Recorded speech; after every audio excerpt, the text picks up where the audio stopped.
নাই কিহেৰে বাই দুপালে দুচতি দেহিয়ৈ মাজতে চতি দেহিয়ৈ মাজতে চতি দেহিয়ৈ উশাহতে টিপতে আঙুলিয়ৈ বোলে ৰে বাই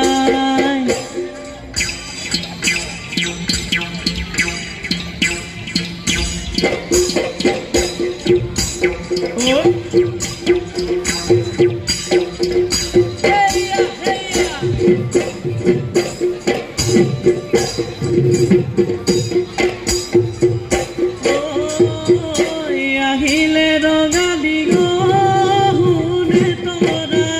পিঠা পনা পুৰিলি চিৰা সান্দ খুলিলি বিহুলৈ নামাতিলি এবাৰো নপদিলে মনত বিহুৰে তলিতে অহুনে তৰা কালি মুনি পদতে মাতিছিলি মৰমে ঘনাইনো পৰি থাকে ঘনাইনো পৰি থাকে মনত তৰা তোৰো বাৰু পৰে নে তোৰো বাৰু পৰে নে মনত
নতুন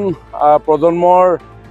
ছাত্ৰ ছাত্ৰীসকলৰ মাজত আমাৰ বাপুতিসাহোন ৰঙালী বিহুক অধিক জনপ্ৰিয় আৰু বিহুক জনাৰ বুজাৰ এটা পৰিৱেশ নিৰ্মাণ কৰিবৰ কাৰণে আমি বহু বছৰ ধৰি ছাত্ৰ ছাত্ৰীসকলৰ মাজত বিহু নাচ ঢোল বাদন ইত্যাদিসমূহৰ প্ৰশিক্ষণ দি আহিছিলোঁ আৰু আজিও এই বছৰো আমি প্ৰায় 17টা স্থানত সমষ্টিটোৰ প্ৰায় 5,000 অধিক ছাত্ৰ ছাত্ৰীৰ মাজত এই প্ৰশিক্ষণ প্ৰদান কৰিছিলোঁ। আজি সামৰণি অনুষ্ঠান কেইবাটাও কেন্দ্ৰৰ পৰা আহি ছাত্ৰীসকলে ইয়াতে সমবেত হৈ সামৰণি অনুষ্ঠান আমি আয়োজন কৰিলোঁ। ভূপেন দাই গাই থৈ গৈছে যে বহাগ মাথো এটি ঋতু নহয় নহয় বহাগ এটি মাহ অসমীয়া জাতিৰ ই আয়ুস ৰেখা গণ জীৱনৰ ই হাঁহ। বহাগৰ মাজত কেৱল মাত্ৰ গীত নৃত্য এইবিলাকেই যে লুকাই আছে এনেধৰণৰ নহয়, কাৰণ বহাগৰ মাজত বিহুৰ মাজত আমাৰ লোক পৰম্পৰা লোককৃষ্টি লোক সংস্কৃতি লোক সাজপাৰ লোক অলংকাৰ লোক বাদ্য সকলোবিলাক প্ৰয়োভৰ ঘটিছে। আৰু ইয়ে আমাৰ জনজীৱনলৈ সাহস হিচাপে বহু নতুন নতুন সম্ভাৱনাৰ দুৱাৰ মুকলি কৰিব পাৰে, যিটো কথা ইতিমধ্যে প্ৰমাণ হৈছে যোৱা বছৰ আমাৰ মাননীয় মুখ্যমন্ত্ৰী ডক্টৰ হিমন্ত বিশ্ব শৰ্মা ডাঙৰীয়াৰ বিশেষ নেতৃত্বত আমি সৰুসজাইত প্ৰায় 12,000 বিহুৱা বিহুৱতীৰে গিনিজ বুক অফ ৱৰ্ল্ড ৰেকৰ্ডছৰ এটা অনুষ্ঠান আমি কৰিছিলোঁ, যাৰ ফলত সমগ্ৰ বিশ্বই বিহুৰ এই আনন্দ সুন্দৰ ৰূপ দেখিবৰ কাৰণে সক্ষম হৈছিল। বিহুৰ মাজত এনেকুৱা ধৰণৰ এটা শক্তিশালী সৌন্দৰ্য যে লুকাই আছিলে, হয়তো আপুনি আমি অনুভৱ কৰা নাছিলোঁ। আমি সৰু সুৰাকৈ সকলোৱে জানো বিহু, সকলোৱে গাওঁ, সকলোৱে নাচোঁ, কিন্তু সমন্বিত প্ৰচেষ্টাৰে বিশাল আয়োজনৰ মাজত যে এটা শক্তিশালী সৌন্দৰ্য তাত সোমাই থাকিব পাৰে, হয়তো আমি ভবা নাছিলোঁ। কিন্তু যোৱা বছৰ এই অনুষ্ঠানৰ জৰিয়তে আমি সকলোৱে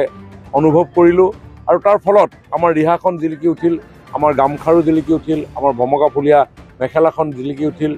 যাৰ জৰিয়তে আমাৰ এই থলুৱা শিল্পী কলা কুশলীসকলৰ জীৱনৰ কাৰণে এটা নতুন সম্ভাৱনাৰ দুৱাৰ মুকলি কৰিলে। কাৰণ মই আজি কেইদিনমানৰ আগত শুৱালকুছিলৈ যেতিয়া গৈছোঁ, তাৰ শিল্পীসকলে মোক জনাইছে যে যোৱা বছৰৰ পৰা বিভিন্ন